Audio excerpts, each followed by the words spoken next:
How's it going? Andrew here, and welcome to the Creative Endeavor podcast. This is the podcast bringing you inspiring stories from creative professionals from around the world. And in this episode, I'm catching up with an old friend of mine, Cesar Santos. And in fact, you might remember that Cesar was #1 for this podcast way back when I first started this series.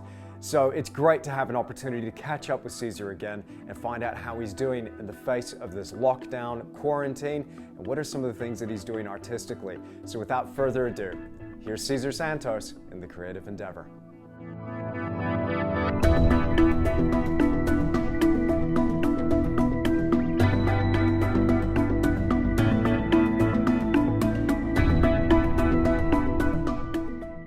Well, Cesar, welcome back to the Creative Endeavor podcast. It is an absolute pleasure to have your company once again. Man, Andrew, thank you so much for this talk. I think we need to talk more than ever, especially, we're messengers and we're communicating to ourselves as we speak. So it's good to kind of think out loud with a friend. Yeah, man, absolutely. Look, let's just jump right into it. How you doing over there in Miami? How are you finding this current situation? And what are some of the things that you're doing to cope with the world the way it is? Well, man, all good. My family's good. At the beginning, I'm like, okay, it sounds like it's gonna be the same. But then after a week, I found myself walking around the studio, not being the same as before. So I was wondering what was the difference because superficially it looked like if I was having the same life. I mean, and we hardly go out. We work. Me and my wife work together, but just knowing that outside there is so many people changing their lives suddenly and businesses closing and even like workers having to change, all that affects me at least. So it's another chance to see how we are all connected because in this time of abundance, because I we lived a little bit in a crisis in Cuba for my first 12 years of life there, and without noticing it in the States with all the abundance, you become more an individual that has all these independent thoughts and activities, and suddenly I find myself thinking, man, going back to that connection and saying, it's funny how things that happen outside can be part of your psyche and can influence it. So that's been changing, and I'm still thinking and wondering what this whole thing is about for me. Yeah, it is. I can relate 100%. And I find myself, again, pacing around the studio thinking about the good old days, and kind of going, wow, what an interesting time. And I think, I try to stay on the positive side, Caesar, where I kind of think, okay, maybe there's a blessing here. Maybe there's something here that I can shift my focus to. And maybe there's something here as an opportunity, something I can learn. It's very interesting though hearing about your background, because you would have noticed that. Were you ever afraid that something like your experience in Cuba could happen again in your adult life, or did you think when you came to America, that's it? Hey, man, I'm free sailing from here. No, yeah. I mean, I learned that life is by the day. That's what I learned in Cuba, and I kind of apply it even to this other system. And I know that it's day by day, and you have to kind of be positive regardless of the situation, because you have to be the one responsible in your mind that you can be like that hero that you're looking for and become that hero. So in a way, I'm adapted to kind of look at situations as they happen, and I don't put even sections even in history. Like when I study history, I try to see it overlapping and with now. Like I believe, like since time is a little bit of an invention in our minds, if we don't segment it, we can put it all together, and then it makes a different kind of sense that has to do also with the present. So that's what I've been doing, but definitely. Recently, even in recent years, I've been wondering more, like if a system so amazing as this system that gives opportunity to people to express themselves however they want. I mean, pretty much compared to other systems, and that is kind of now totally changed. Like if you look at it, like if you wouldn't call it a crisis with this type of virus, it feels almost like in the Cuban situation in that sense, because you're always like looking out and see what's the next opportunity, almost like an animal. Like, it's very strange. Yeah, yeah. I mean, it's a strange experience just to go to the grocery store and have to wait in line, I and know, wait I know. wait for people to come out, and then you get to go in and keep away, and people covering their faces and all. And I guess hey, look, man, it's probably a sensible thing to do given the current situation, but. Yeah, Yeah, yeah, very bizarre. Look, one thing I'm curious about because here you are, you're an amazing artist, man, incredible skills, and you've been just thanks. dominating on several fronts. I've been watching you over well a good couple of years now, and so you were somebody that I saw very much as having a good firm handle on the gallery system, on being an artist who is represented, on showing your work and selling work and commissions and all that sort of thing. And now, how do you find what do you think is your kind of idea or prediction now moving forward? That model has to change, no? It feels like it's changing, at least for now. I mean, Mm, because I feel bad for the galleries because they depend on the space and the interaction.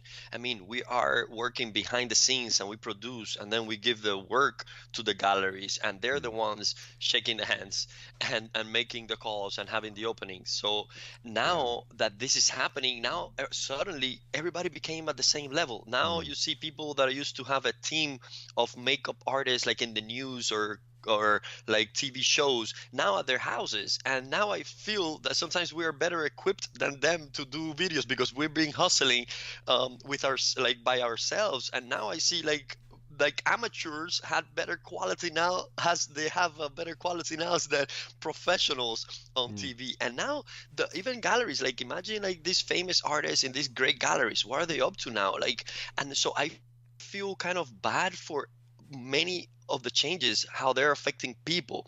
I yeah. mean, I walk for years. I walk around my neighborhood with my wife or by myself to wander and think and give some walk, and I was alone pretty much walking my whole time, and suddenly now I go out and everybody's out, everybody's walking, and I'm wondering all these people what were they doing at this time that now they cannot do, and that affects me a little bit. So yes, definitely times are changing. In terms of the galleries, I think it's important to always be independent. Never rely on outside sources because this situation, unless it's necessary. But an artist is someone. I think our goals should remain the same, which is communication. Our communication is always the essential thing. Like we are all little messengers that God has. We have a background. We are attracted to certain art of that came before us or is in the present, and then we kind of develop a system to communicate it again to the new generation and to bring it out. So we pretty much get from here and give here. And that has to keep being the same. I don't think we should be influenced by this moment and be so literal about it because we are rushing to this communication. It's better to kind of absorb and see what's important, because I'm sure what was important a year ago is still important, and we shouldn't change that priority. Um, you know. Mm. No, I see what you mean. It is interesting. I'm now at a point where I'm getting to know people in the town a whole lot better because before you might just see them and be like, hey, but now it's like you pass them, they're sitting at their fence or whatever. You're like, oh, are you okay? Everything all right? What's going on? Oh, we haven't met. I'm Andrew. Whatever. I've been here 2 years. It's so interesting, though, isn't it? I mean, for I think for once, since I can ever remember, we have something that is really truly globally unifying. You know, Yes. that's going to be very In a interesting. way, so yeah, in a way, I think good things can come out. Like anything, good things come out of anything if you're capable of taking it out, and selecting it. Hmm. Yes, there's a lot of things that are bad about it, and a lot of people are going through it. But I think if we just go and realize that we're not the center of our universe, and this is happening, and we can just give some positive aspect of our life to people. That's why I believe that artists should keep working, because through that is how we fix things in our minds and in other people, because we're gonna bring forward things that others might identify with, even not on purpose. Like, just because it's important to us, it must be important to other people. Just like this situation is changing everybody. Imagine this is like a piece of art almost. It's like an art performance art. Oh, Like wow. everybody go to their houses, Yeah. and then everybody's communicating in that sense. Like, it's very strange. Mm, So, mm. man. Yeah, yeah. I like the way you think um, about this. It's performance art, global performance art. I still, yeah, why not? I still, yeah. Maybe then it'd be great to, because we just had April Fools not long ago, and I was hoping that the government would come out and just go, okay, everybody, gotcha. All right, go back to work. Just any minute, I just But go on. I'm thinking that this is a time to know how to adapt to the new situation. Hmm. And it's always good to isolate ourselves and be more clear with our expression, developing the technique, of course, but also how to be genuine, and how to find ourselves. Because I believe that since art is an expression from like our inner most, profound part, um, in a way we can be distracted also by outside noise. And when things come like this, you go more, I mean, literally too, but you go psychologically inward. And I believe this is the time to learn to not care about the past. Like, this is the perfect example, because is people will be stuck to like older maybe people that they like the way that, like, it's hard for them to see the new changes coming up. And we're all inside experienced and a little old. So in a way, we want to bring back some of those things.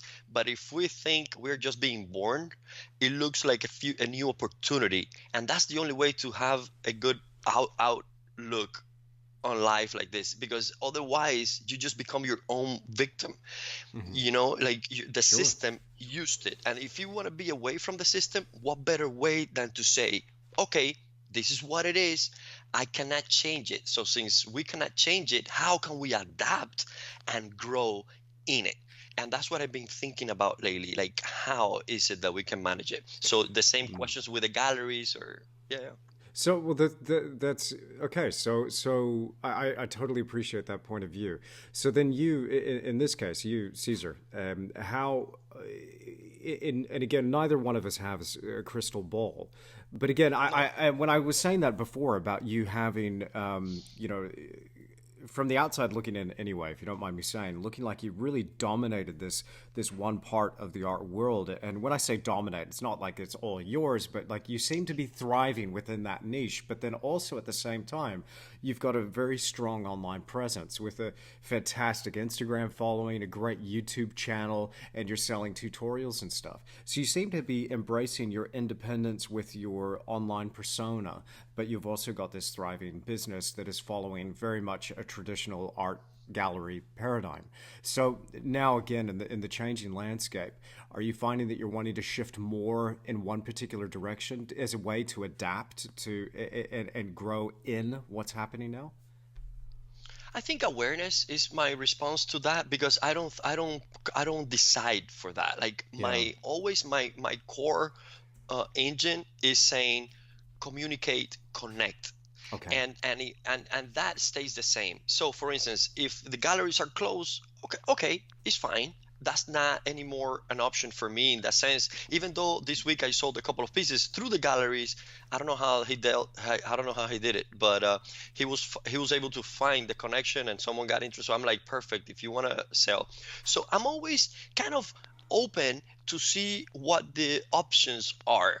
I'm not replanning, because my plan could be worse than my attitude of staying open.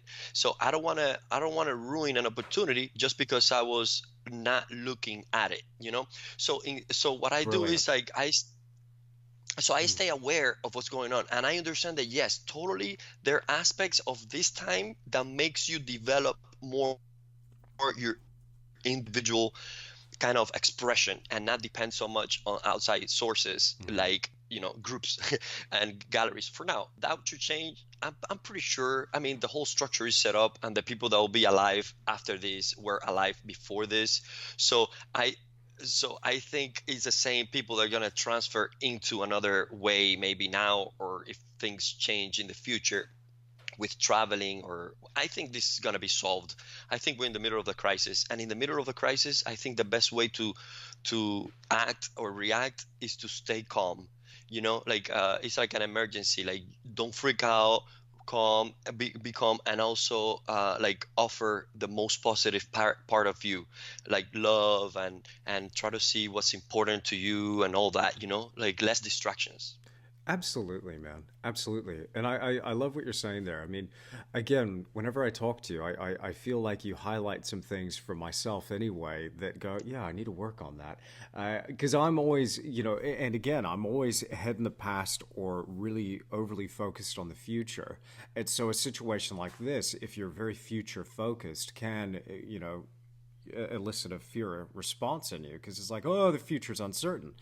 We could tell from the past there's a certain pattern. And it's like, oh, well, I'll just keep following that pattern. Everything will be okay. But now, when the world gets turned upside down, I can see how being, present minded and just being calm and not freaking out, that can actually be quite an ally. Because yeah, again, we don't know where this is going to land. When all the dust settles, we don't know what the world is going to be that we're presented with.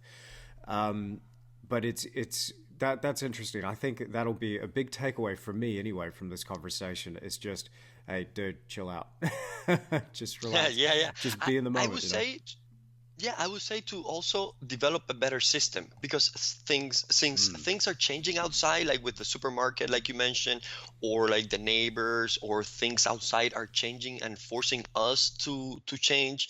I think this is the time to also rethink on the system that we had developed in creating art or creating any type of work, and we can clear it up and make a new system that works better, instead of being like blurry and trying to fit in or not fit in. Like, instead of doing this outside thing, we should again learn from this, what's happening, because I think everything is for us to learn from, and this is teaching us to go inside and readjust, just like countries are readjusting and rethinking their medical situation and all that. I think that we can readjust our system. When you're waking up, how what are you doing that helps your cause or your life? And if anything is distracting or used to be distracting you, this is the time to change it, because before, maybe people had bad habits, like always, and all these habits are influencing the bigger system, which is a system of life that gets you to live fully and express it and all that. So I think like details matter at this point, and even the time of choosing when to go to the supermarket for you, like you can select that, and everybody can, look at their lives and say, okay, this, I was smoking too much without thinking, I was drinking this, or I was wasting time with this, and now it doesn't feel important. So all these little details, I think if spend time to fix it up, it's like we're fixing the world in a way, because we're fixing our internal world. It's like, that's a feeling I get. There's this okay. I really hope this doesn't offend anybody. This is not my intention to cause offense or anything, but there's a media slogan here, a talking point that was put out by the New Zealand government, and New Zealanders by and large are a really friendly bunch of people. Like, they're very calm mannered, but very welcoming, very friendly bunch of people. Um, I think Australians like to think they are the friendliest, but I've found New Zealanders are just so nice. They're just beautiful people. And that's not a slight to Australians. I love Australia. I grew up there. But very, very interesting people. So the government slogan is be kind at the moment. It's just be kind. And I saw that on the news. I'm like, oh, come on, be kind, come on, And I started taking the piss a bit. But now, I think that is actually maybe something that we need, and something that, again, because when you look at another person, you're starting to recognize, and it's almost like looking in the mirror. You're starting to recognize that there's a connection there. You're both in this thing together. And again, whether you agree about that thing or not, there is a thing, like, and when I say that, what I mean is like I've got some ideas about what's going on that are very much against the grain of what the mainstream media is putting out there. Again, I'm a conspiracy theorist. Okay, whatever. I don't really talk about it much. I just No, talk about the no, fact that I am. But I think it's totally logical, and I think everybody in their houses are having the same conversations, so that's yeah, fine. yeah. So what I see here is I'm like, I look at this situation and I go, something's not really adding up to me. But the fact remains is that we're all binded by, if it's not this disease crisis or pandemic as they're calling it, it's certainly going to be an economic crisis, and so we're going to start to see this connection there, more and more so. Caesar, Yeah. I totally lost my train of thought. I was afraid this might You happen. were about to offend. Yeah, you were about to offend some people. Oh, okay. No, no, no. So that was it. No, yeah, okay. But hey, okay, here we go. So, in the face of it, I'll share something that I haven't really shared publicly or openly before. In terms of changing the way we do things, right? One of the things we're doing here is we're starting to garden. We're growing our own food. And I actually reached out to neighbors and people in the community. And we've got a group of 15 people now. Now, of course, in isolation, we're separated, but we're talking and planning. We got a group of 15 people now to work on a community garden project where we're going to be growing our own food, training each other how to do it, and then setting up little groups where we spread out into the community. And the goal is to get the entirety of this town as close to self sufficient as possible. And so when we started thinking about that, we were like, man, that would be a really cool constructive thing to come out of something like this. Because when the grocery stores, like we had, as happened all over the world, there was a run on the grocery stores. Shelves went out of stock, and I was thinking to myself at that time, what if the supply chain breaks down? Then what are we going to do? Yeah. But what if it doesn't? And then you spend energy on that scarcity mindset of survival, because I also want you to question if what you're responding to is actually the goal of the people on top of you, to make people kind of afraid and unify, because that's a little bit like communism in a little bit a way, in a way. If you go to Cuba, every house has some chickens, the other house is lettuce, and then they trade between each other. And that is how the government thrives, because they keep people entertaining stuff like this instead of thinking of ideas. That's ideas is what breaks the system and the communication in a broader sense, because the smaller you go, the more they can control you. So in a way, I'm thinking, yes, I have a backyard, I could be thinking like this too, and I have thought about it. But the moment there's no food outside, I think it's better to go out and start shooting to the air. um, and protest, because that is like a pressure cooker. And you go outside, I'm like, I don't want to be the one eating and my neighbors don't have anything to eat if they don't have a garden. And I think we have to kind of fight the bigger system for them to keep us free, because I'm sure there are going to be companies that are better at building a garden, and are better at delivering it, and then you're going to be better at doing your art. And I think that's how the bigger structure works. So I wouldn't agree with that, but I like the idea. I think that should be always present. What I don't like is the sudden change. Mm, Like if someone yeah, told me I've always done it and now I'm getting better at it, yeah. or I always wanted to do it with my wife, but the Mm. whole idea of the thing scares me, and I wouldn't like it, but I totally appreciate I'll what you're go have saying. a dinner. Yeah, no, look, I totally appreciate what you're saying, and I do take your point. When I was looking at that, and again, yeah, to be honest, I did buy into the fear, but I started thinking about it and going, okay, look, without knowing exactly what's going to happen in the future, this could go one or two ways, or like millions of ways. Who knows? Like the possibilities are actually pretty open and endless here. But I was looking at it going, it caused me to think about, yes, how fragile the system is, but also there was a couple of other things that I was already missing in my life. Now, I'm sure you're a bit like this as well. Like, I'm obsessed with art and content creation. I'm all in. And I think people that are looking from the Yeah, outside of can course. tell that I'm all in, and a bit like you. You seem to be one of these guys that's all in. And I consequently, never had this sense of balance. Like people talked about this thing like called balance, and I started imagining it. It was like this mythical creature, like a unicorn that was frolicking away in a mysterious forest somewhere, and I had to find that thing, and it was impossible. I could never find the balance. But since coming up with this garden idea, I thought, well, I didn't really socialize enough with people face to face. I didn't really feel like I live here, but I'm not in the community, and I wanted that.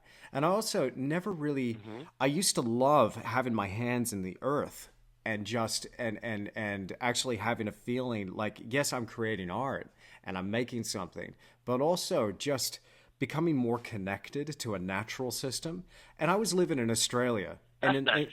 well, in the middle of summer in Australia, I went to the doctor. I was feeling a little bit low. They took my blood and everything, and he was saying, "You have a vitamin D deficiency.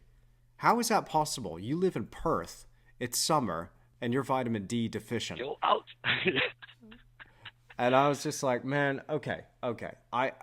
Something needs to happen here. So I'm thinking I could actually, there could also be all sorts of enormous positive spin-offs. So I think if I can cheerfully, joyfully go about that, maybe there will be some. Yeah, that I see. Um, yeah, we can see a lot of new talent out there being creative and sharing and lifting other people's spirit in these times that we didn't see before. Now more united in that way because we have kind of the same problem, even though like details are different. So in a way, yes, it's a time to do that. It's just very tricky for me. I believe the balance in a way comes from realizing that we are have instinct and have consciousness. And we have to realize that our animal part knows no problem. It's always reacting to nature, and nature is the one that guides it by the second, by the minute, by the day.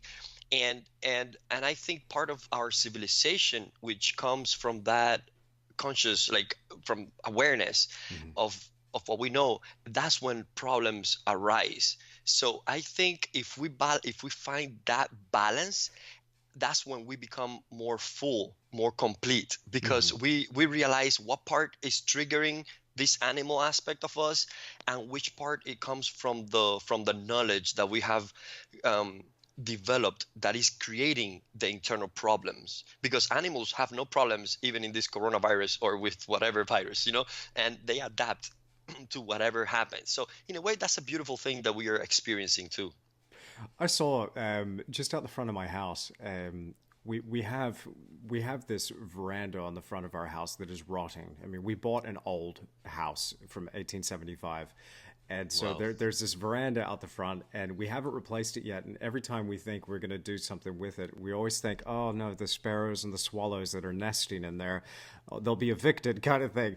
So yesterday, I'm out the front, and I'm looking at the power lines, and they're just full of swallows, and it's just beautiful. And I was thinking, they're not social distancing, they're carrying on. Life is normal, man. And there are birds flying and chirping, and there's insects and bees buzzing. The flowers are blooming, and it's been a great few days here down in the South Island. But it's amazing, like when you're out there looking at nature, it just keeps going on. It's just and it's just Yeah. but here we are in our head just going it doesn't stop, man. i'm Yeah. i'm fascinated. Like I think it's very interesting right now, like when you're online and you're just browsing YouTube and you're just looking at what other creators are producing and what people are responding to. I'm also curious at what kind of physical art is going to come out of this time. Man, I hope we don't fall into doing art for this physical time, for this special time. Hmm. Um, because it will be like a trend, it will be like a fashion. I hope it just becomes timeless. I hope we become more timeless by this situation. And by that, I aim to have more clear expression. But I mean, I've seen this, people painting masks and being like very, very literal about this change. And of course, there's always like illustrations and like visual thing. But if we understand that art is a communication at another level than language, and than something that we can just describe with words, I believe that then this is the time to develop that and to say what is important from my experience in life, and not just from this crisis, like from life, and then bring it out, and then that's the only way to get rid of the crisis, I believe. Because when you do that, you just erase it. There's nothing, it's not influencing you. So that's why I don't want to keep it. It's like we never forget type of idea. It's like, why not? Like, of course, move forward, life is new, um very strange. Yeah, I totally get what you're saying. In scrolling through Instagram, I used to be, and the kind of the joke was that you would see through your Instagram search function, how many posts could you count before you found another portrait of the Joker? And it's just like, oh, there's another one, like all that fan art. But now it's people wearing masks. So I totally take your point. What I'm excited about, and I'm seeing this also, in myself as well as other artists that I've been talking to, is that, you know, this kind of gravitational pull towards some more authentic expression. It's like, you know what?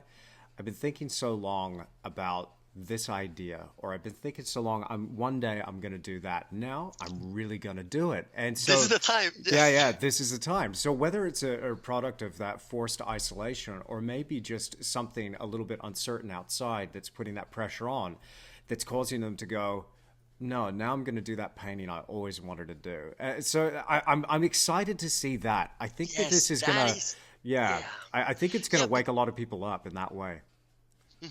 especially now that you mentioned with the gallery system not being part of the goal as much during Wow. even a Yeah. month, because before, without knowing, since we are part of society, we tend to get lost and produce things because they worked in the past for us. So we have a tendency to say, oh, this type of paintings worked, let me do more of that, or my clients are buying this, let me do more of that, and we get lost in a little bit of that translation.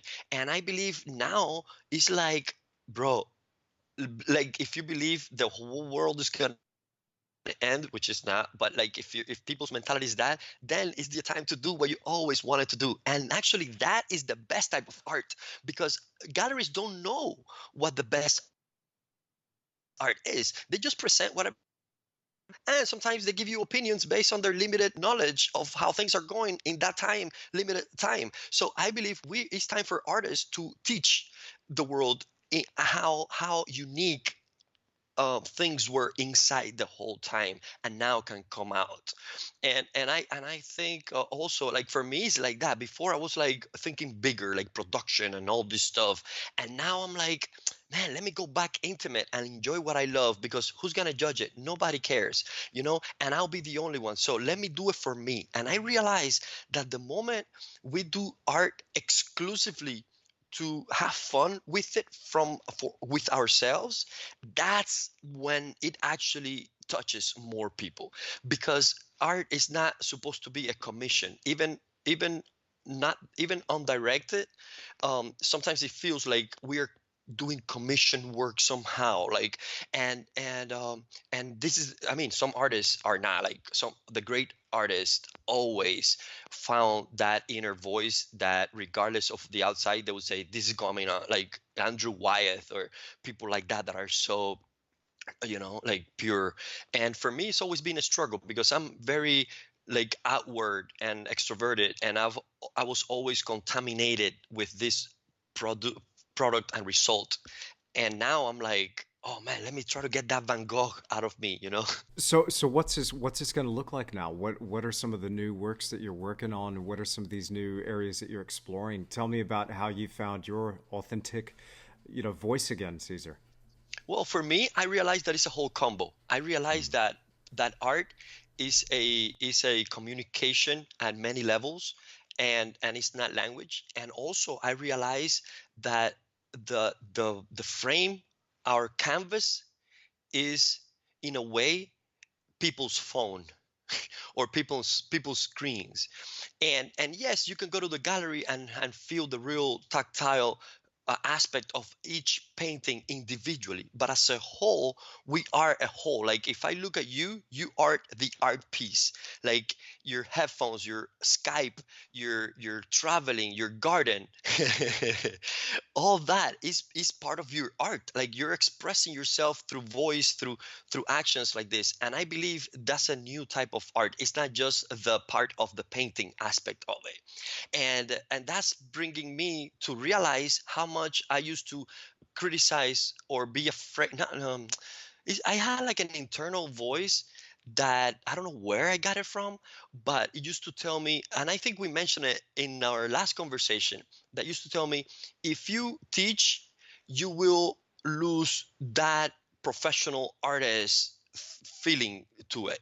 And I'm like, man, that was so wrong about that, because now, like, finally I can do what I love and not caring about it. So if I discover something and I share it, it's like incredible. And I was missing out on that. And I guess it's fine because I was developing something else. It's not that I was going fishing, you know. But I'm now working in my sketchbook more intimate. I'm doing like these portraits that I love, rendering the nose. And before I used to be judgmental about it and say, man, this is silly. I need to make a big production. And I realized that my whole life is the production, you know. Yeah, I look, I can relate as well. Like that feeling came up, and I even had people come out and tell me, if you teach, if you become a YouTuber, you're not a serious artist. And I kind of felt at the time like it was just like, yeah, okay, well, I'm gonna do it anyway because it was something that I just felt compelled to do. But what I found in recent years is that I'm painting and drawing exactly what I want to do. And it's now no longer what can I paint because somebody has requested it or commissioned it, which I still do, commissions and stuff, but for the most part it's like, now what do I really want to share, and what's something I really, so if there's going to be a lesson on skin tones or portraiture or something or a landscape, it's like, what's a really cool landscape? And so it's like, oh, Yeah, I'm gonna do that thing. So yeah, yeah, totally. it's been a very interesting time in terms of well, finding the digital medium in terms of freedom artistically, but yeah, again, I just think the authenticity. I'm feeling a new resurgence with myself, like a new wave of this feeling coming through. Like you've got to jump into that theme or that subject. For me, it's actually, might surprise some people, but for me, I'm looking forward to getting into biblical subjects. Looking through some like Old Testament stuff and just kind of like looking at it, going, there's some really grand scenes and images and philosophy and ideas there that could be communicated with a painting, and that was the vast majority of art, especially art history, going all the way through the Renaissance. It was all religious stuff, but there's some things there, even mythological subjects as well, and so I'm looking forward to exploring more of that territory. Yeah, it's interesting. I mean, I like that. I like that. And I think if you also involve it incorporate it in your life so that it's visible, because Mm. I like, remember, we are making people imagine things, Mhm. and we are making people like have these fantasies, and if we feel them ourselves in our lives, and then when it comes out, it gives that fantasy to people. And through our YouTube channel, I mean, videos, that's what happens. Like people are spending some time there, and then they go home, or they go to work with like more stuff to think about. And I Mm. think that's the same aspect as cave paintings, when they say, listen, you guys haven't been hunting, but this is what we feel out there. And then everybody inside think of things, and the weapons and all this stuff. And I think it's just like your world transmitted in a very honest way, so that people can dream into it, and then we can create a new reality, and that keeps multiplying. And then we filter what is not important, Mm. and we remain and retain what is important. So I'm glad that you're thinking of that, because I think there is a tendency for our generation to go back and feel that we are cavemen. Like you have a cave, I have a cave, I have some paintings in my cave, you have like plants in your cave. Like it's the same shit. Like, and this is a fire pit right now, like Yeah, a yeah, yeah. digital. So in a I way we like haven't it. changed. Yeah, we haven't changed. It's the same stuff. So we have to just be raw like that sometimes to be able Yeah. to communicate better, you know? I must say, for people watching the video version of this podcast, they're going to see some awesome paintings behind you. Now, are these mostly your works? Are these because you collect a lot of antique paintings as well, don't you? Yeah, This these is are this is all older your stuff. collection? Wow, man! So can you tell me? I'm intrigued by the gentleman who's just over your left shoulder. Who Yeah, is this guy? What's the story there? that's Beethoven Right. playing the Moonlight right there. So Oh that wow. piece is was in well, I don't want to. No, never mind. Well, it's just by a Cuban painter, Mhm. Menocal. 1921. This painting was created, so it's pretty cool piece. I like it. And yeah, no, I for me each painting I collect is a university. Mhm. I go and I look at it and I see the brushstrokes. And when I learn something about art, I go back and see if I can see it in my paintings and I can see it in person. And that's why I collect it. It's kind of like to keep learning and keep proving that when things work, they are present in good pieces. Mm. And it's just that relationship and dialogue back and forth. Mm. I'm particularly enjoying over your right shoulder that little seascape scene. Mhm. That's quite beautiful, man. Beautiful work, Thanks, yeah, man. yeah. You have an eye. I haven't managed to collect any old paintings. I make some good fakes. Well, you have it inside of you, so it's fine, you know? The other thing that I'm finding now, with my studio time is I'm kind of checking into audiobooks and podcasts myself and just trying to re-engage my brain. It's a great way to take my mind off stuff. But what are some of the things that you're listening to at the moment? Some of the things that you're learning about, something that's maybe captured your imagination? Well, I just finished this book called What is Art by Leo Tolstoy, and I need to read it again because it's so like heavy, you know, it's very deep and philosophical, but it has made me see things differently. So I'd really recommend that book to anybody who wants to, learn his opinion. Pretty, it's funny because it's like 100 years old, this book, and or more actually. It was yeah. So at the end of the 19th century, and he has to say stuff that is present, and that's what makes me think that there's no time in a sense, and what goes through those people goes through our own time. And he talks about how we have lost a little bit the authenticity of art because we, without knowing, became um we got sold out this idea of beauty and representing things that are exotic, like the women and the beautiful and the jewelry and the flashy stuff. So whatever we're see in rap videos or like on on people that want to sell a book and then they get it like they get in a plane, in a private plane, all that, he says that that's influencing artists to create art that has that exotic part of it, and how that can ruin it, because the best part of art is that raw kind of singing in the shower feeling. It's like it doesn't, he doesn't believe it has to be perfectly developed technically. He believes that it's better if you enjoy it yourself for the weirdness of it, and you don't consider at all what people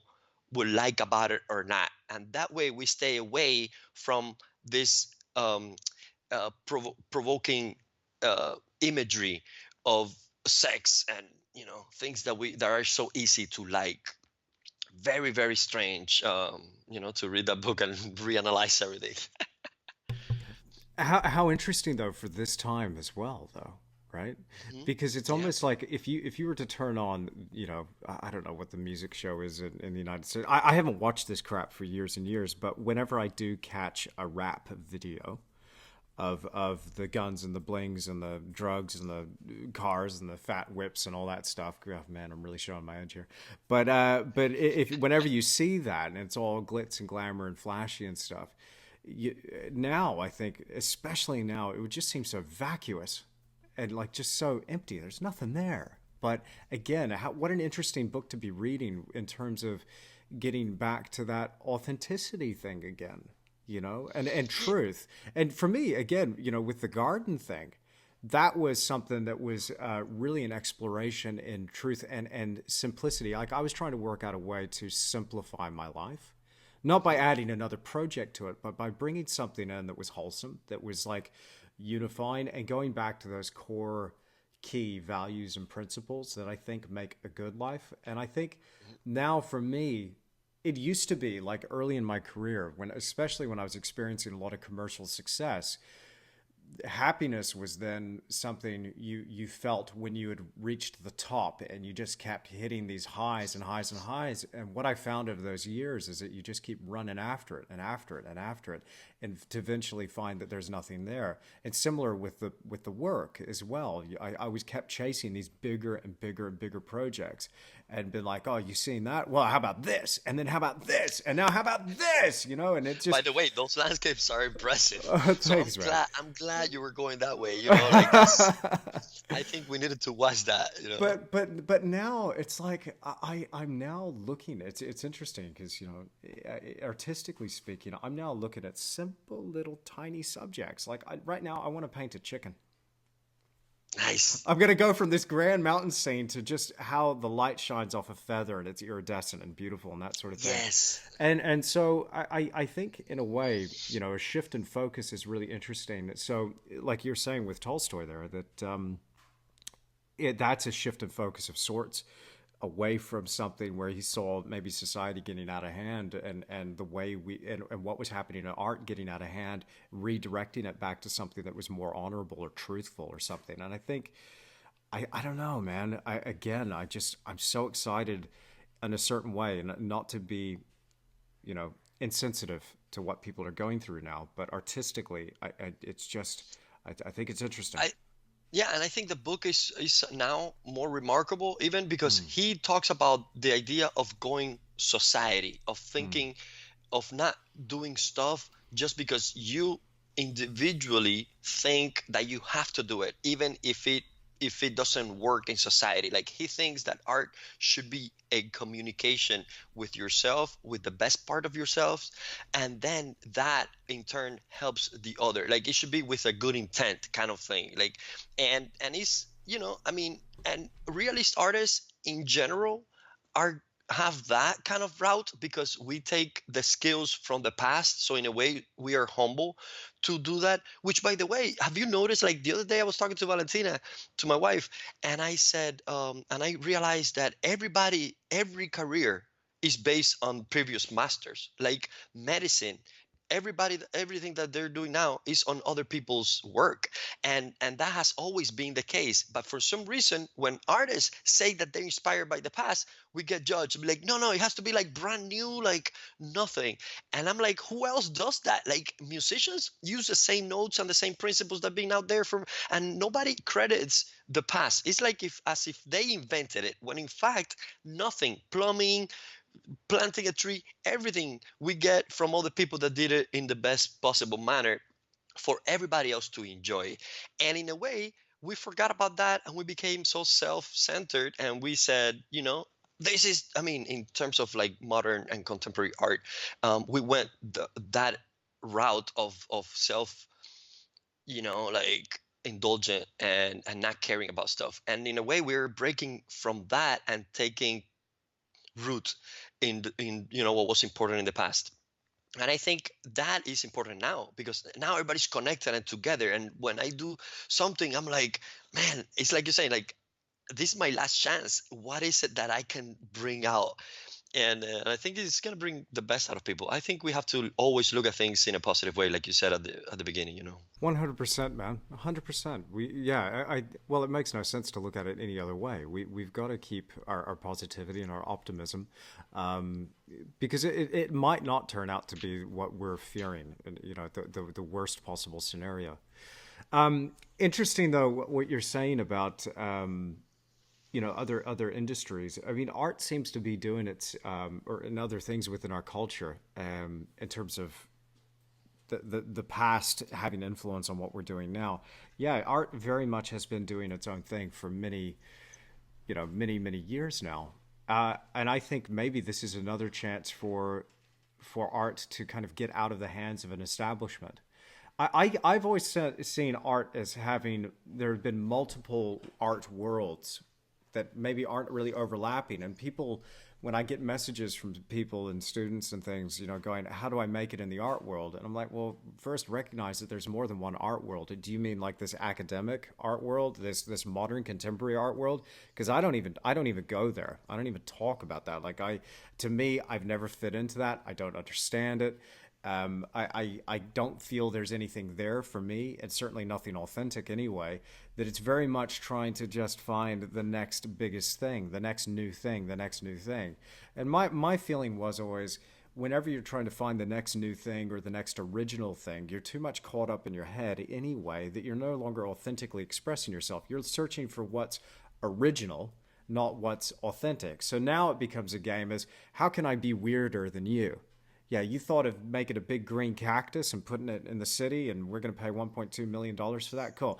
Well, I'm going to do a big pink beach ball, and it's going to be balanced on the nose of a clown. I don't know. I'm just making it up. But and then I'm going to pour it with ketchup all over it. For some reason, my modern art analogies always involve ketchup. I don't know if there's something there, but you get what I'm trying to say. Blood.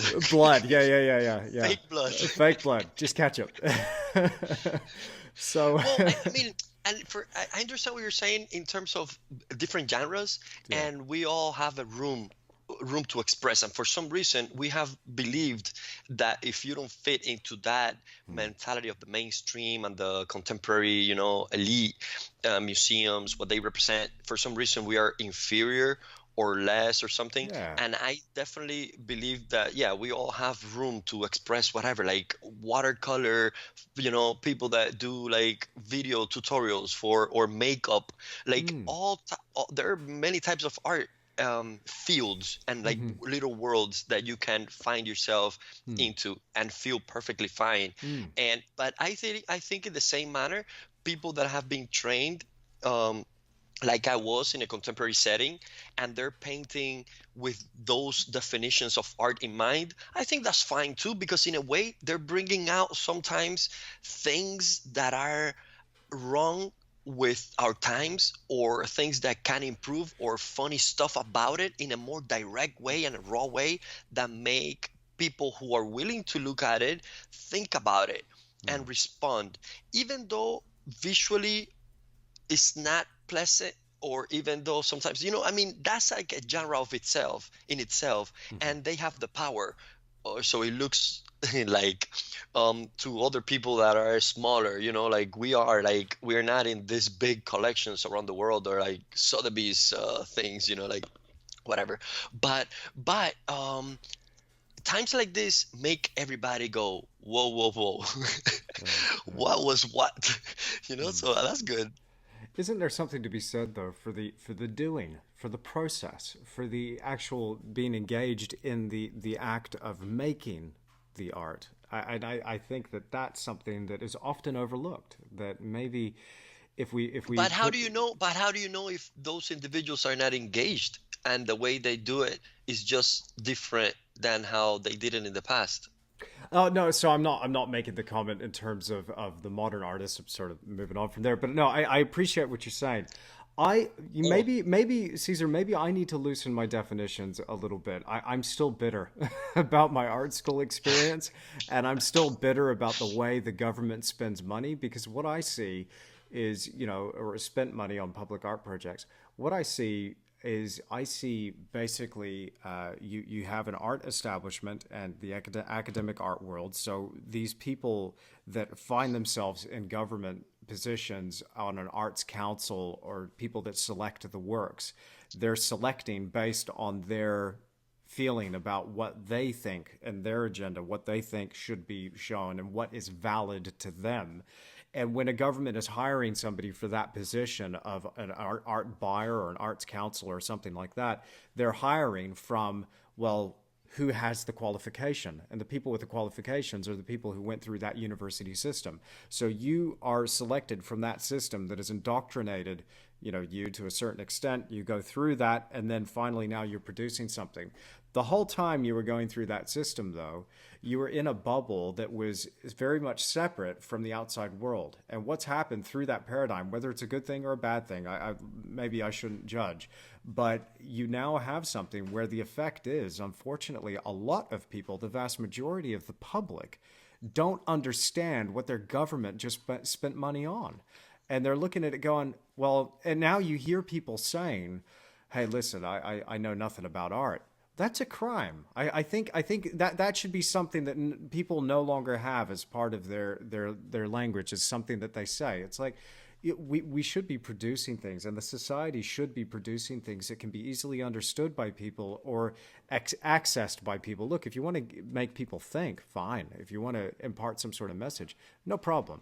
But I think what's happened is we've created something where there's now a divide between art that's being produced by an establishment and the public.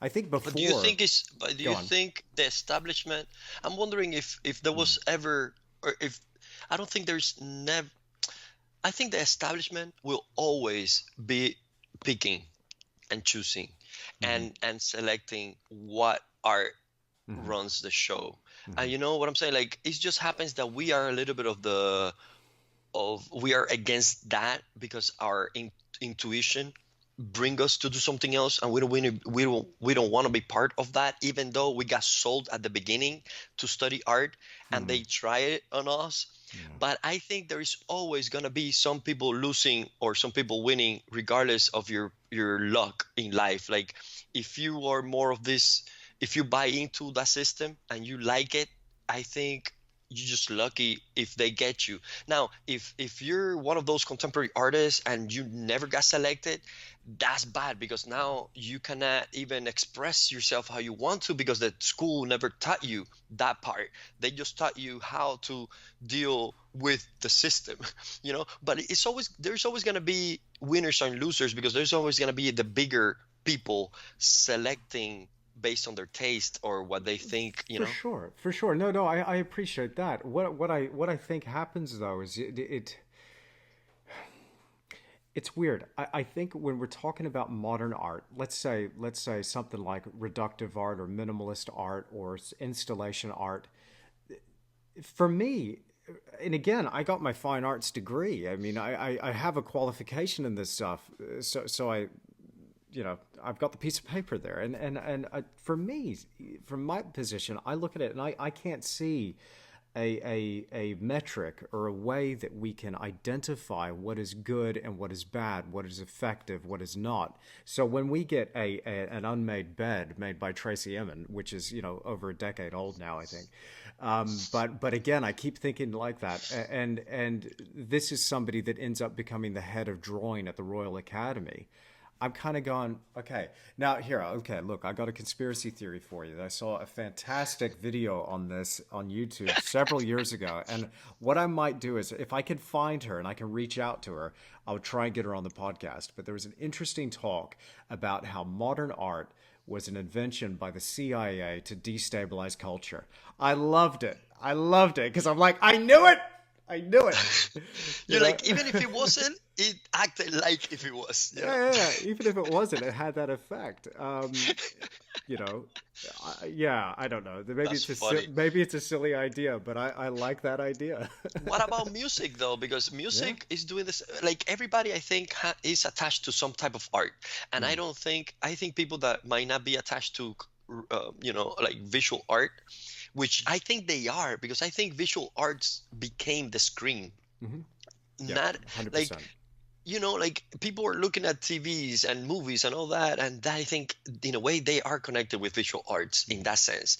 Hmm. We are a little bit more exclusive, and it requires a different type of attention. Even our art will never be popular. Like, you cannot get everybody to like portraiture like I do, But I think people if people will find their connection. And I think as long as we have the freedom to express it, and like, we have social media, and so far nobody's banning realism, and I think that is a beautiful thing, and I think that's how we connect.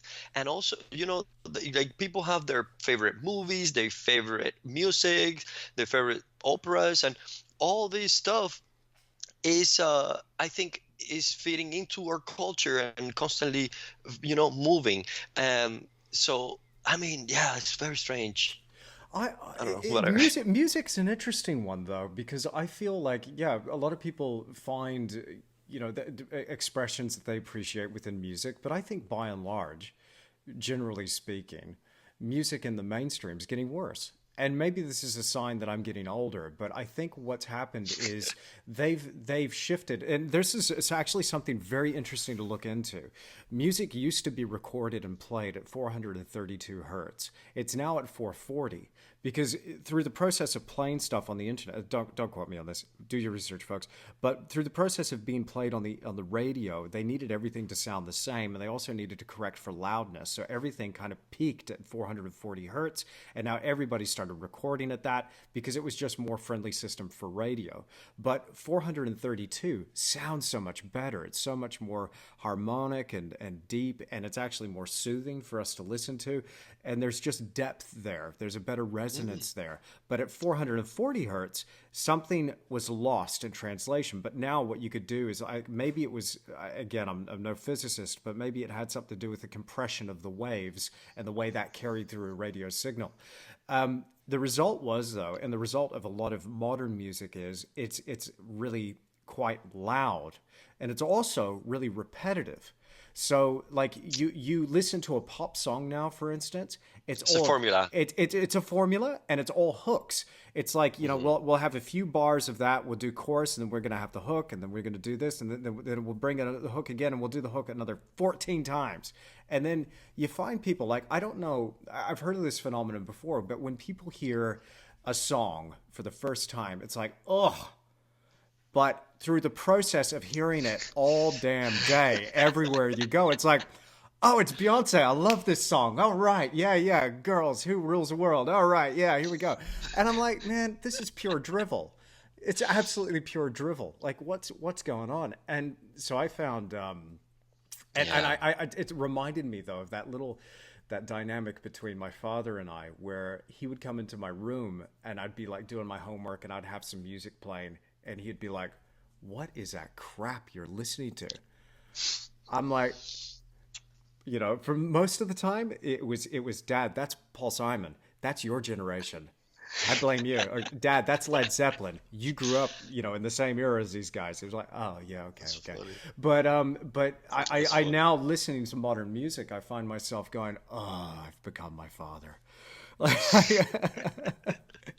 But Yeah, I I listen to yeah. the same thing as I used to listen when I was like a little kid. So I'm not into music, but now that you're telling me all that, I didn't know any of that. That's actually something to think about for sure. Yeah, It's but interesting. I think what's happened though as well is that the way our society is operated, the way we consume media changes the media itself.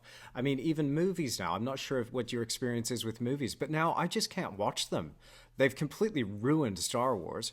They've completely ruined all of these franchises that I grew up with. It's like, hey, here's the Dark Crystal. That was the best Jim Henson movie of all time. Man, that was a great movie. And now they're going to make a Netflix series. I refuse to even watch it. And I looked at the trailer. I'm like, I'm out. I'm out because again, it's Yeah. like what they do with the music. It's all hooks. It's all chorus. It's all that one line. You know. Yeah, I don't watch movies.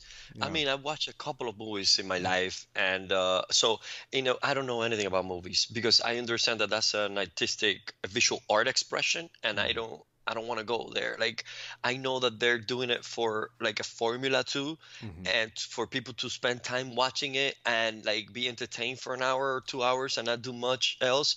And I just don't buy into that. Just like, but you know what's interesting? That the people that do art not caring about the audience in a way that knowing that you're like probably damaging it or don't care, I think the audience responds the same way back to them, because I think maybe those movies are getting less views, or maybe not, I don't know, but like at least like let's say the MoMA or like contemporary museums have less people going to them because they don't care about the people. And I think art that had people in mind attract people. Like the Metropolitan, which has like older art, it looks like more contemporary because more people are going to the Metropolitan, that or used to, or hopefully we'll be Mm. back. But you see, like people go there more because the creators were in touch with humanity Yeah. and care about humanity. So in a way, yes, it was like an interaction. It's like a back and forth. I care about this. I'm deeply in touch, and then people feel it back. If you do it like I'm gonna do art and I don't care for anybody and I'm gonna put ketchup, then I think people are saying, you just need two people to buy it, very expensive and a nice article, but you're actually isolated. What was the point of that expression if it didn't really touch or moved or improved our society? So I do believe that that type of art pays its price. There's no way to impose it. And like you said, like you're looking at the title and you're like, I'm not looking at this, because you know that it didn't consider you when they were doing it. They were doing it with an agenda of their own. And Mm. I think that nobody can hide that, and at the end it will be revealed. Yeah. Or I got a new one. Okay, how about instead of ketchup being poured, how about taping a banana to a wall? How about that one? That's another very different, so unique. Apparently that Man, artwork was delicious. Apparently it was, yeah. that's ridiculous. But that's what I'm talking about, dude. That's Yeah. exactly what I'm talking Oh no, about. oh no, of course. Yeah, yeah, yeah. So deep, so deep. But it's that's interesting. So you're there. You're not watching movies. I'm guessing the same is probably true for television. So what does Cesar Santos do to kick back and relax if you're not going to be painting? What are you doing? Um, well, recently I've been spending time preparing my van, but in the moment that we had it ready, like my wife and I had this idea of just traveling the States and moving into this van, RV van, like with shower, stove, fridge, everything pretty much. It's like a whole apartment on wheels, and everything stopped, and we're just waiting. But that was taking some time, apart from my art, so I was kind of relaxing through that. Also like playing some music at my own bad level, that's entertaining for me. Like I rather spend an hour trying a new song in a guitar than watching a movie, honestly, or listening to podcasts. Like maybe I just sit down, close my eyes, and put Carl Jung and dream into it, and put rewind a lot of times because it's like it's so difficult to understand sometimes, especially for me. Like I'm not like an intellectual, like trained or anything like that, but you get it, like after repetition, like after my fifth time of the book, now I got it a little bit. And I mean, at my own kind of level, of course. But I do stuff that fills my whole, structure. And teaching, like with the new website that came on time, I'm like lucky, because I was developing this with a friend for a year to be able to teach at an affordable price and share like short videos about technique and stuff. And actually, CesarSantos.com, check it out. But thanks. But no, you are like the best. I need to pay you for this because your audience is like the best attention. Like they're like artists, no? Like Yeah. Oh they yeah, yeah, yeah. so that Good that's folks. Good perfect. folks listen to this show. Absolutely. Yeah, yeah. No, yeah. So it was like, thank you for that platform. But anyways, so doing that takes time, and Mhm. I'm there thinking, how do I teach it? What do I do? And then my wife is editing, and I look at her working on the computer, and I'm so behind on all that. So I don't know. There's always time to do other things. I think, Mhm. yeah, if you really think about it, time is always full with things to do that doesn't have to be like, what other people spend time with. Absolutely. I mean, it's so Walking. Yeah, yeah.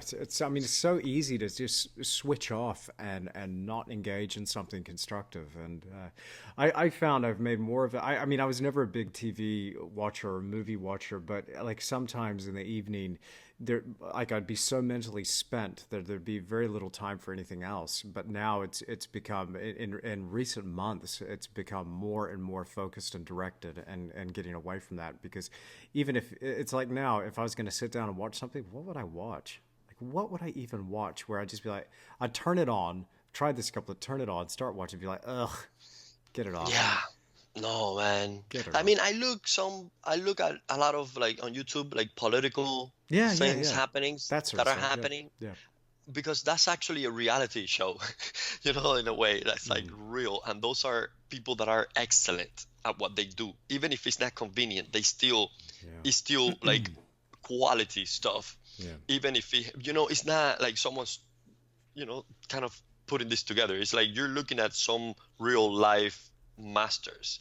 And that's what I look at. And also even like the vocabulary, it's interesting to hear what they say and how they put sentences together and what they're trying to like bring to the public, and how so all that makes me like entertains me Mm. more than movies for sure too. So, what are some of your favorite YouTubers out there that you're listening to um besides my I channel? don't Yeah, no, yeah, of course. Beside art, I don't know. I think YouTube is the same thing as movies, like I try Mm. to not be in it Okay, for long. sure. um I don't know. I mean, sometimes I look at fights, like boxing fights, Mm. or things that I can, like musical instrument, like tutorials, stuff like this.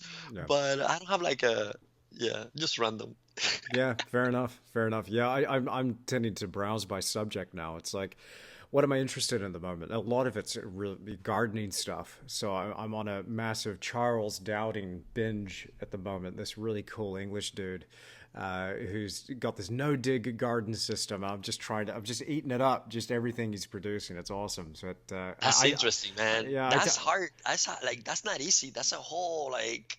it's study. It's study. But look, I mean, and Because nature we're yeah. nature behaves in weird ways. Well, yes, it does. But also, I think it's only weird if you come at it from that point of view we like from so for me because I don't understand it, it seems so chaotic and random. But for somebody like this guy who's been studying it for years, I mean, sure, Mm, he still can be surprised, absolutely.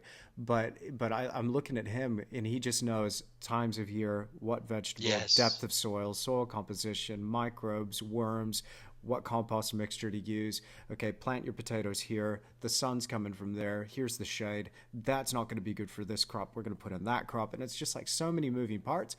But to him, it's just gone click, and you could tell that someone like that is really in tune with the system.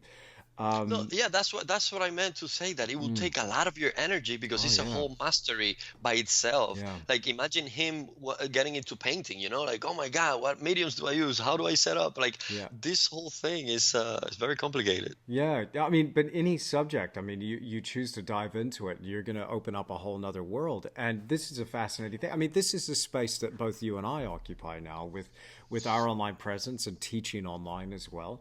And the thing I find about teaching, which is really interesting from an education point of view, like it's opened up my own education Hmm. with just painting because I start to realize like there's so much to know when it comes to just painting alone. So I can imagine any other subject is going to be like that. But what a wonderful time, though, to be able to have access to a resource like YouTube, especially during this time where it's like, Man, okay, yes.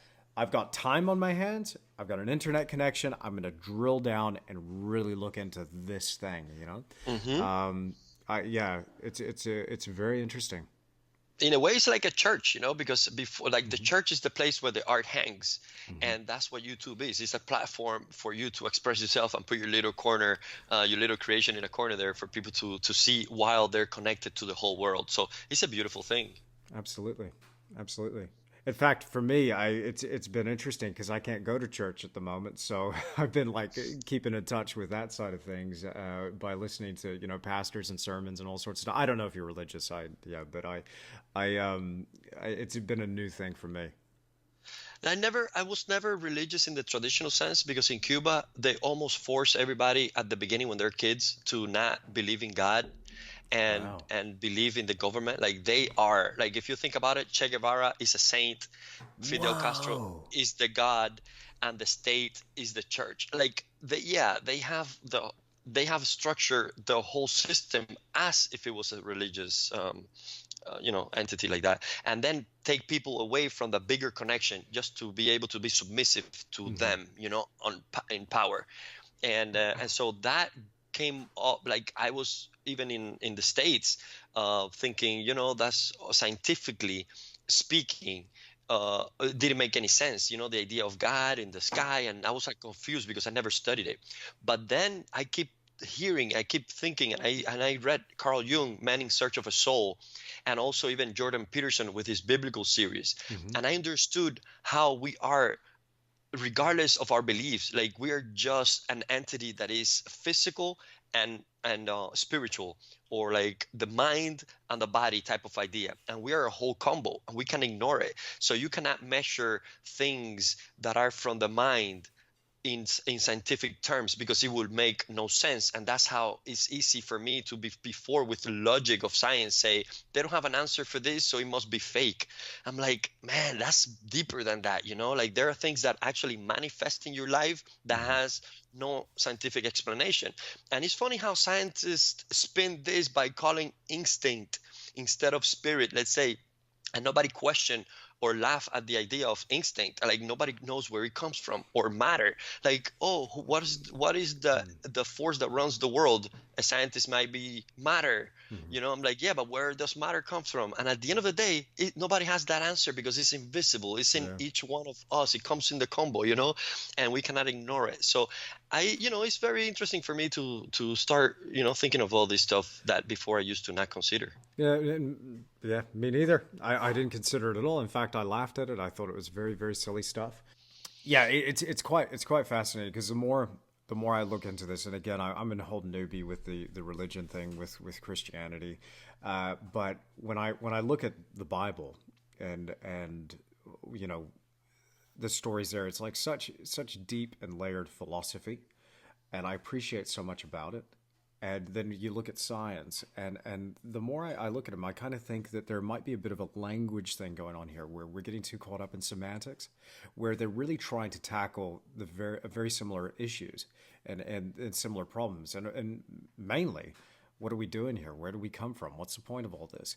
And I think as soon as we can bring those two together, it actually, and this is what I've been trying to do for myself mentally, is just bring those two things together, trying to parse my limited understanding, but understanding of some sort of scientific processes, of some sort of scientific explanations, and saying, is there any crossover between that and some sort of biblical version of what's going on? And I found that there's actually a lot of parallels that could be drawn between them, um, which Yeah, was, for yeah.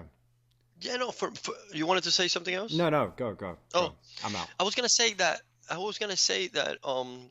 the way I see it, that it makes sense for me, is that we have created a system that is religion to protect us from those monsters of the universe, and that uncertainty is kind of spiritual uncertainty, and psychological uncertainty is kind of um, a- um, um, dealt with religion, because religion is something that we created in time to have this structure that makes us live better. Because when we are savages, we saw that there was, like that was not sustainable. So in time, each culture created a way to solve those mysteries. And Mm. I think science is very silly when it tries to compete with it, with this structure. And science should be what always was. And for some reason, we have advanced so much in science that we think in terms of competition to see who runs the world, and not see it as something that they always work together, because tools is science. And then the spiritual part of it use the tools to improve livelihood of everybody else. So Mhm. I see it as science providing religion with information and with cures and Mhm. with technology and with things, and then the religion that we have is the one that uses science to its best potential. Yeah. Otherwise, we'll become numbers and nothing. What are we going to be? Like matter? Obviously, we're not that. Obviously, we cannot even tell ourselves what to do, what is good for us. We have like a different diet every month, a different workout every time we go and see someone else doing it. So we realize that we can easily get lost with the information that science has provided. So I believe at the end, for me, it's like that dialogue, like you're saying, is that balance between both things, and they're both valuable. Mhm. And then when I see, it's like I look at whatever structure different religious uh, kind of beliefs created in time, and then we see good aspects from that and bad habits are aspects of that, Mhm. and then we get to select. And I think we're now better than ever in a position to reanalyze all this stuff. But if Yeah. we keep cutting from history, and if we keep stopping and alienating, or thinking that because people in the past has had less science, that they were less sophisticated, is really really a mistake, I believe. Because when I go to Italy and I see what they created with the little science they had, is magnificent, and people go there because it's like a power that only nature gives. Like either you spend money on nature or on art, pretty much. And if we see that a part of us is trying to reinterpret nature and bring the beauty and the essential part of the goodness of nature with the tools of science, that will be the best balance.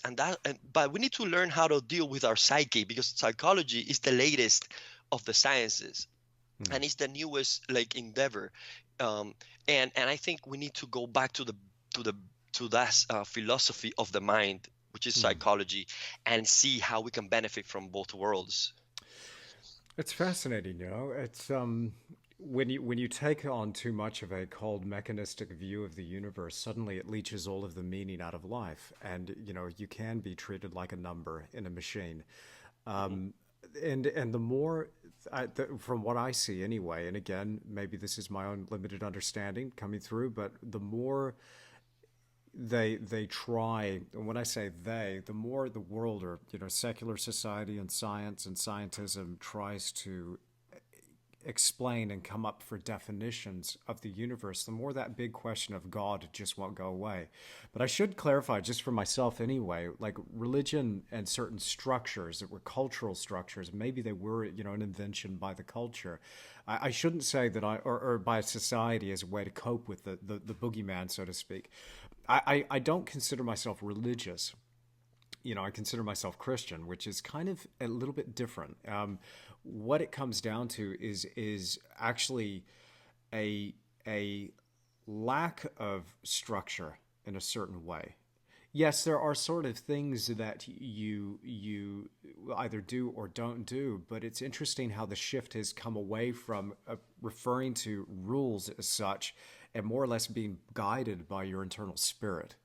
Because now I find that I have this compass that is guiding me in everyday life of, you know, and ultimately that compass is pointing towards truth. Now it's not that I'm the holder of the truth, it's that arrow is trying to point to it and is guiding Hmm. me in that direction. And Hmm.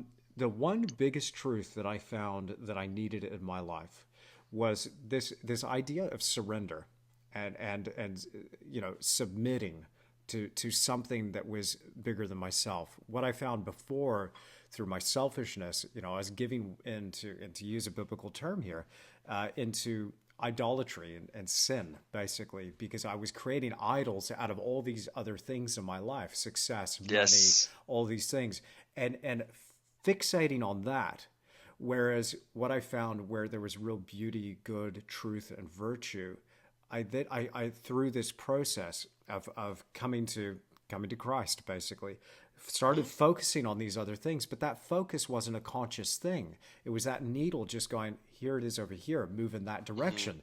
And so now I'm finding that that has given life a whole new sense of meaning.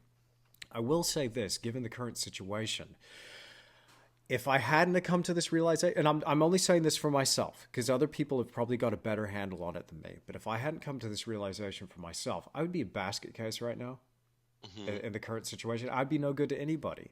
But there's something Yeah. about it where it's just the fears gone. It's like I'm giving it over, and it's outside of my control.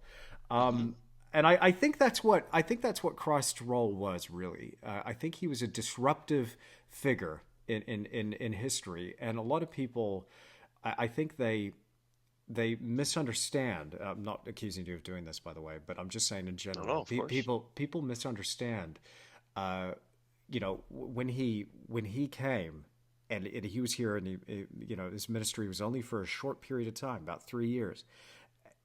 He went head to head with the religious order of the day, and was Yes. basic, Revolutionary. yeah, Yes. revolutionary. And he was saying, to the Pharisees and Sadducees, you say this in your law, but I say to you this and this, and he's like, how could you heal on the Sabbath, for instance? That's illegal. And he said, but listen, if you had a sheep that was outside of its bounds, would you not go and rescue that sheep and put it back on the Sabbath? Would you just let that go? So I mean, there are all sorts of parables and things in there that I think are directly applicable to our life, and it's kind of a more, to me, the overarching theme is it's not a focus on the external and trying to line up what you're physically deciding in any given moment and in the day. It's a diving back within and trying to find that and making that realization that, and again, this is just what I believe, but No, but that's what but he but was all about. but finding Yes. finding the truth within you, the Christ within, so to speak, and living through that. So it's and I'm not saying through that I'm Jesus. That's not what I mean by that. But I'm saying that he occupies that space. No, And no, that. definitely. And I think his revolutionary importance is that before we used to attribute like the power of the gods and the beauty of Mhm, the gods, and we were like outside of ourselves. And I mhm, think through him we found a better way to travel through life, which is being more inside and more like aware and in relationship with the bigger aspect of life, but through the individual. And that's how this Christianity and society evolved like that, because it was mainly let's go and see how our pleasures are not our best friends. And before, people used to allow pleasures even if they were bad, just because they were essential to our senses to involve it. And now we say let's sacrifice that to have a bigger like outlook and a bigger goal achieved, and it's by going inside and simple. And I think that's the best of the lessons, of mhm. course. But it's amazing how much of today's society, for example, is lined up to hit those buttons for you and just get you focused just on here and now and just on pleasure. Hmm. So here's the Yeah. money, here's the food, here's the sex, here's the drugs, here's that car, here's this thing, and it's like hitting that dopamine. Just go, go, go, go, And that's go. funny that because maybe my detachment from movies is that I don't have the need to have a saint to idealize, and Mhm, like Batman or Superman or all these mhm, saints that mhm, are in movies, that's what people go to dream into this powerful entity, that then you get out of the movie theater thinking a little bit that you're in touch with it, and then that brings out your Batman in you, or all this stuff. And people are idealizing stars too, like, oh, like such and such star, like we do lines for them. And we have not stopped being religious. Even in these times, we just transfer the energy to people that are not the best role models to choose from. That's why the idea of the of religion is so powerful, because you have like things that evolve through centuries, and that is like filtered, so whatever Mm-hmm. remains is the big lesson, and not a temporary thing that someone came up with this like elements to put in a character and make people go wild, thinking about them and idealizing and worshiping them. Mm-hmm. So in a way, once we realized how religious everybody is still to this day with all the technology, it's like, listen, are you sure you want to select this as your role model instead of that? Because that has been proven to work over through time. And now we have no way to say what's coming up. And it looks like it's degrading. It's like Yeah, it it's does. going not good. So, like, yeah, it's very, as artists, we have to kind of think of all these things and play around and keep it open, like that's yeah, because art is also that. It's that expression of what we live. It's like part of our life. Mm. So I don't know. It's very weird. Hey man, I could talk to you for hours and hours and I hours, know. Cesar. You're a fascinating dude. I really have enjoyed this, and I really appreciate your time. I miss talking to you, man. You Thank you too, for man. this. That was cool. Well, Cesar, thank you so much for being on the creative endeavor. Thank you, Andrew. Well, I really hope that you've enjoyed this episode of the Creative Endeavor podcast, and a huge thank you to Cesar Santos for joining me once again. Now, if you're not already familiar with Cesar's work, you really should be. Find those links down in the description down below, and I've included a link to his Instagram and his website. Cesar does some fantastic work, as well as some tutorials teaching his amazing painting techniques. Now, if you like this episode, then please click that like button for me and leave me a comment down below. As always, you can find me on social media. Those links are below as well. But most important, please make sure you're subscribed through my website at andrewtischler.com. Now, for a limited time, I've got an epic landscape tutorial for you at 30% off. I've put a link to that in the description down below. So if you want to take your painting skills a little bit further, in particular when it comes to painting landscapes, then make sure you check out that full tutorial. Thanks so much for stopping by. I've really enjoyed your company. I'll see you again very soon.